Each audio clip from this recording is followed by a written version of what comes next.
Welcome to my channel. Subscribe and enjoy my new stories every day. I have always reveled in the delight of unexpected surprises. My wife, Anna, knew this about me, and she loved how I used to light up our life with unexpected moments of joy and celebration. It was a Friday, an end to a hectic week and the perfect day for a romantic gesture. Anna had been working late for the past month, and I knew she would appreciate a break. I decided to surprise her with a candlelight dinner right at her office. The day was spent in eager anticipation. I chose a bottle of her favorite wine, a robust Malbec that reminded us of our honeymoon in Argentina. For dessert, a chocolate fondant, her weakness. I even picked up fresh roses, her favorite, knowing well how the sight and scent of them could instantly brighten her day.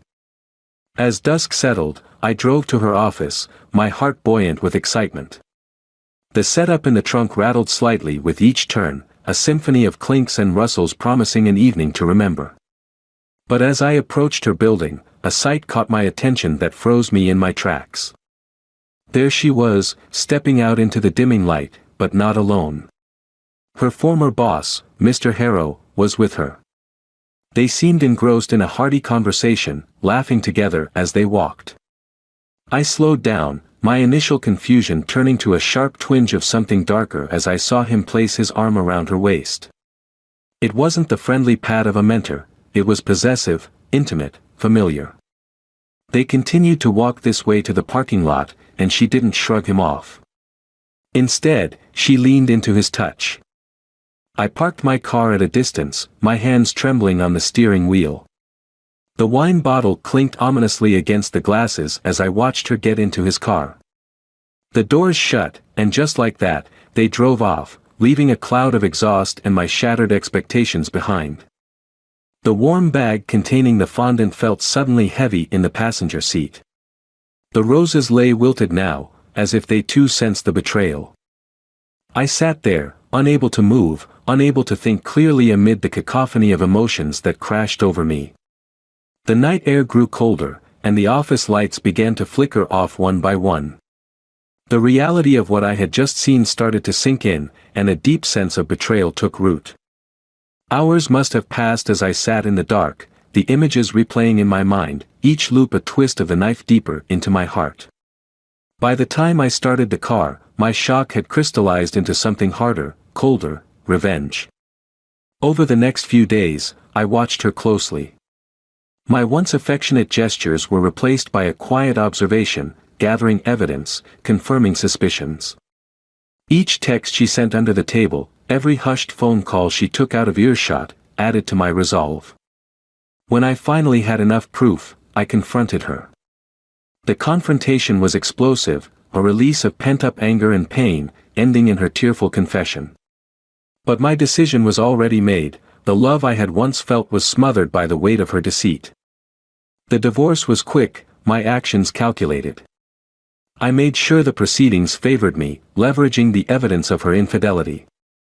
Friends and family were shocked by the sudden dissolution of our marriage, but I couldn't find it within me to forgive. As I signed the final papers, I felt a hollow victory. My heart had hoped for a lifetime of surprises filled with joy, not betrayal. As I walked out of the lawyer's office, I knew it was not just the end of our marriage, but the end of the person I used to be. We never saw each other again. The days following the divorce were draped in a surreal haze. Every morning, I woke to the silence of the apartment, a stark reminder of the void Anna had left behind. However, the emptiness brought clarity, and with it, a chilling resolve to ensure justice, or what I saw as justice, was served. She had moved on, perhaps too easily, and something about that didn't sit right with me. The notion that she could just walk away, unscathed and unrepentant, fueled my planning. I started by visiting the small cafe she frequented with her colleagues during lunch breaks. Disguised by a hat and sunglasses, I sat in a corner, nursing a coffee, while my eyes and ears were trained on the entrance. "Hey, isn't that Anna's ex?" I overheard a whisper from the table next to mine, barely loud enough over the clatter of dishes. "Yeah, looks like him." Heard it was messy, another voice chimed in, tinged with curiosity and a bit of schadenfreude. Ignoring their whispers, I focused on the door, and soon enough, Anna walked in. She wasn't alone, Mr. Harrow was with her again, their laughter reaching my ears like a physical blow. They chose a table close to the window, his hand finding the small of her back as they sat down. I gripped my coffee cup tighter, my nails nearly puncturing the paper. Pulling out my phone, I began to record their interactions, a technological witness to their indiscretion. They were careful, but not careful enough. Every touch, every look they exchanged, I captured, storing the ammunition I needed. Days turned into weeks, and my collection of evidence grew. Photos, videos, overheard conversations, I had it all. It was meticulous, exhaustive, and exhausting.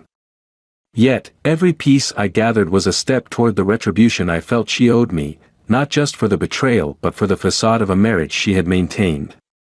One particularly chilly morning, as I sat reviewing the evidence, a plan began to form.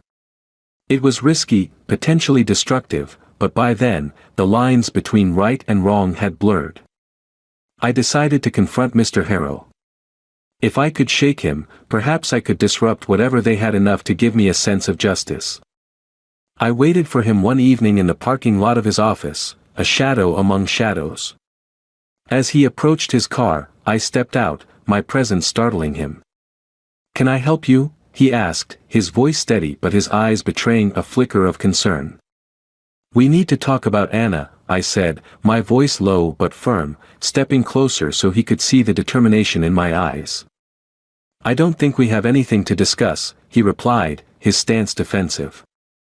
"Oh, but we do. You see, I know about everything.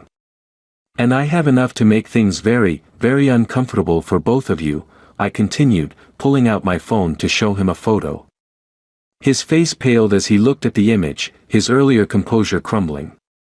"What do you want?" "Right now?" "Nothing. But I suggest you think very carefully about how you proceed with Anna. Because I'm watching, and I'm not the only one who would be interested in this," I said, tapping on the screen, implying more than I said. I left him standing there, his expression one of shock and realization.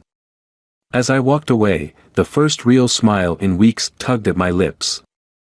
The game had changed, and I was finally a player, not just a pawn.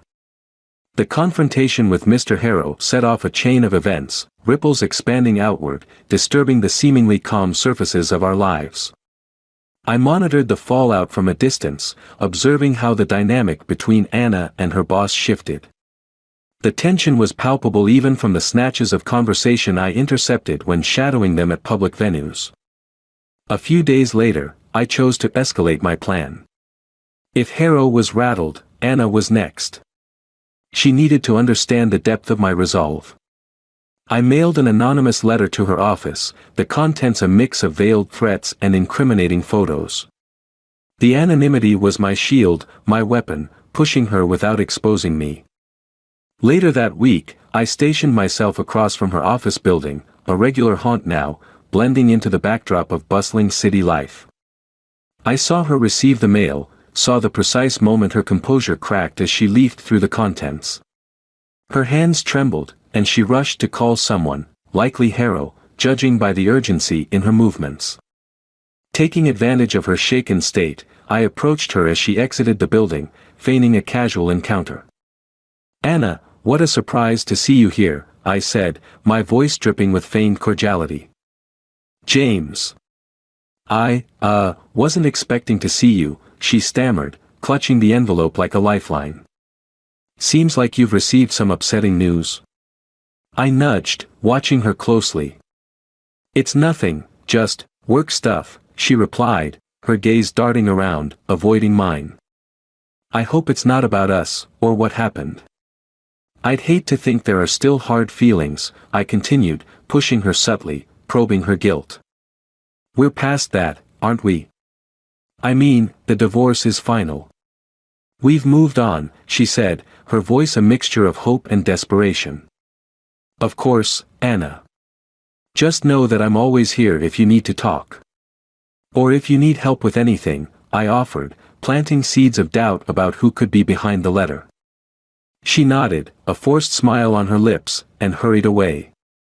I watched her retreat, knowing that each step she took was heavy with fear and uncertainty.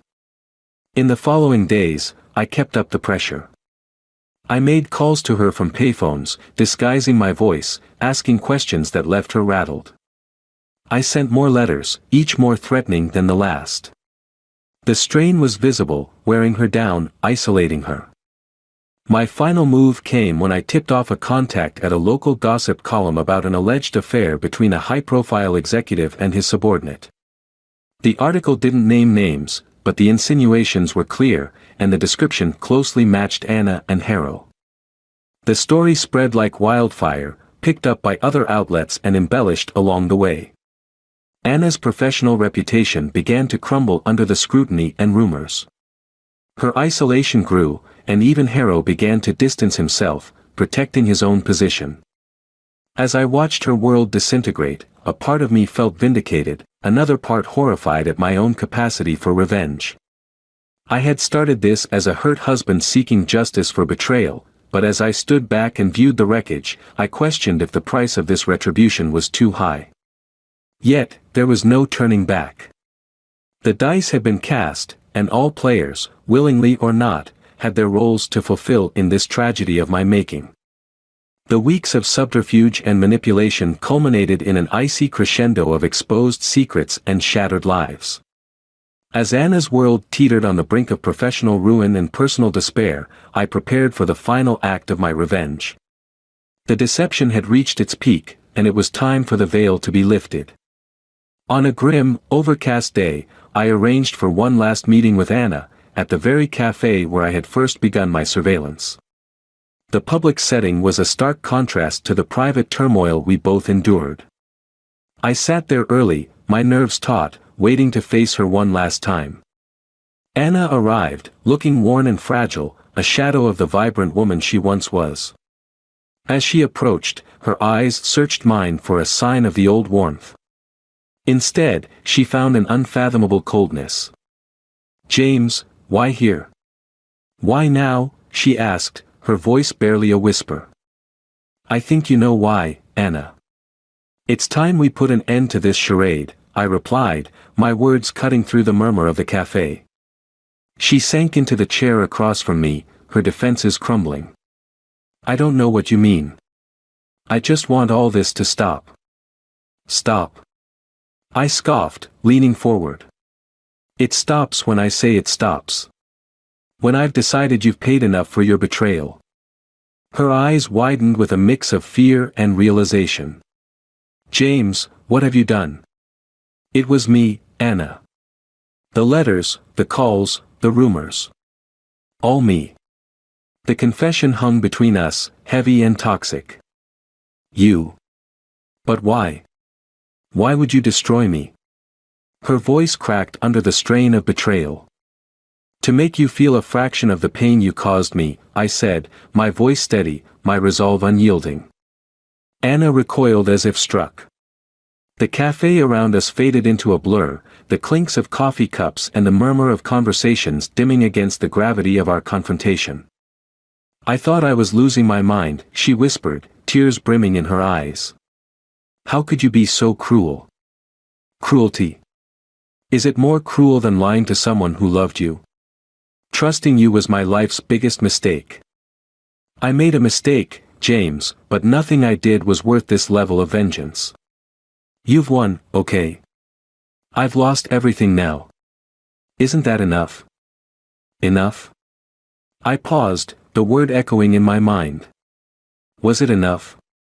Seeing her like this, broken, defeated, did it settle the score? "No, it's not enough. But it's over," I declared, standing up. The finality of my tone left no room for further discussion. Anna looked up at me, her face a canvas of pain and regret. "You were the love of my life, James. And you turned into my greatest nightmare. I could say the same, Anna. Goodbye." I turned away, leaving her there amidst the shards of her shattered world. As I walked away, the weight of what I had done began to settle on my shoulders. The revenge had consumed me, driven me to acts I had never thought myself capable of. In my pursuit to punish her, I had lost parts of myself I would never recover. The deception was complete, the betrayal returned in kind, and as I disappeared into the crowd, I knew this was the end. There was no redemption, no second chances. Our paths would never cross again, and the scars we bore would forever remind us of the cost of trust, love, and vengeance.